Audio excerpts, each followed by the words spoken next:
Hello everyone, I am Dr. R. Sunil, Consultant Hand, Wrist and Peripheral Nerve Surgeon at Medicover Hospitals, Hi-Tech City. Today I'll be briefly describing about carpal tunnel syndrome, which is a common condition with which the patients come to our OPD. So whenever a patient comes to us with this particular diagnosis, the usual symptom that they complain of is numbness in the hand. Like they say that they have a sensation of pins and needles kind of thing, pricking kind of sensation, especially in the thumb, index, middle and part of the ring finger. Sometimes the variation in these fingers arrangement can be different, but what happens with time is that the symptoms which are usually present early morning when they get up, it worsens with day and settles down with the evening. So any symptom of this kind which worsens in the early morning or with work is indicative of carpal tunnel syndrome. So what exactly happens in this is a compression neuropathy of the median nerve. So out of the three nerves which supply the hand, one particular nerve called median nerve which exactly enters in the center of the wrist over here. There is a particular tunnel called as a carpal tunnel, through which there are many structures apart from the nerve which pass through it, and there is enough space for them to glide and function normally. So whenever there is increase in the content of this tunnel, or when there is extrinsic compression on the nerve, the functioning of the nerves get affected and you start seeing symptoms of pressure neuropathy on this nerve. So it can be sensory complaints like numbness or paresthesias, or motor symptoms like the patient will have weakness in the thenar muscles or this particular group of muscles, like when they start writing or doing activities, they start getting cramps in the hand and they simply drop off the pen or any instrument in the hand. So this with these symptoms the patients come to us, and upon examination once we see the patient, we can say that it is classical of carpal tunnel syndrome. There are certain tests, provocative tests, which we do to further confirm our diagnosis, and in any ambiguity or to document our diagnosis, we send them for a nerve conduction study which exactly pinpoints the severity of compression on the median nerve. So what can be the causes for carpal tunnel syndrome? 60 to 70% of patients it is idiopathic without any known cause. So it's usually seen in middle-aged females, and again the causes could be idiopathic or post-traumatic after any fracture. If it's an inflammatory pathology, the tenosynovitis or inflammation around the wrist can cause compression.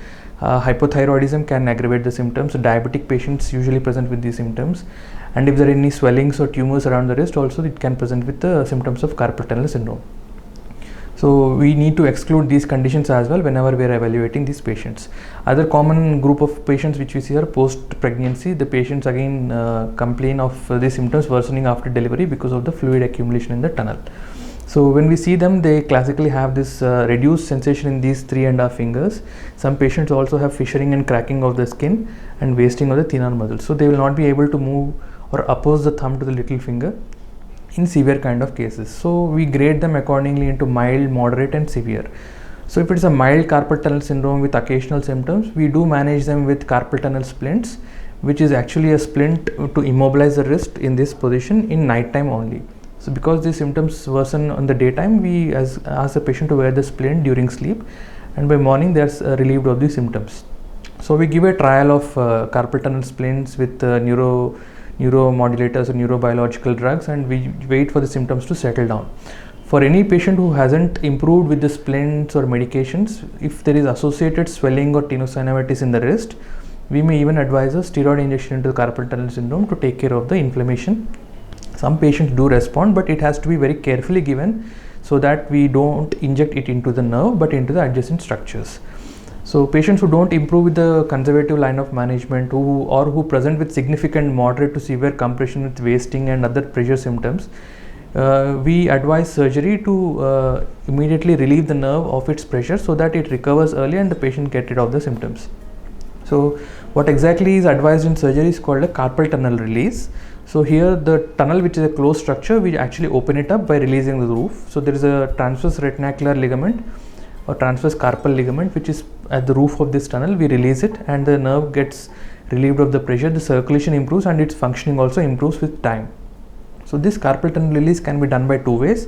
One is an open carpal tunnel release where a 2-inch incision is given in this part of the palm, and the ligament is released. This is again done under local anesthesia, which is absolutely safe for the patient and need not worry of any systemic complications. So after surgery, there are a few stitches for which the patient needs to take care of his hand for 2 weeks. And the other way of doing a carpal tunnel release is a endoscopic carpal tunnel release, which is a minimal incision tunnel release with very small scar, a small 1 centimeter scar is given proximal to the wrist, and an endoscope or a camera is passed into the tunnel, and under vision the ligament is released. This gives an advantage of early recovery and early rehabilitation for the patients with a smaller scar. Usually the patients who undergo a carpal tunnel release, they develop good clinical improvement within 4 to 6 weeks, and some patients who have significant wasting of the muscle which doesn't recover over time even after the release, they may opt for a tendon transfer procedure to improve the thumb function. Thank you. Please visit agileortho.in for any further complaints, for further appointments, or any detailed discussion you want to have with your doctor. Thank you.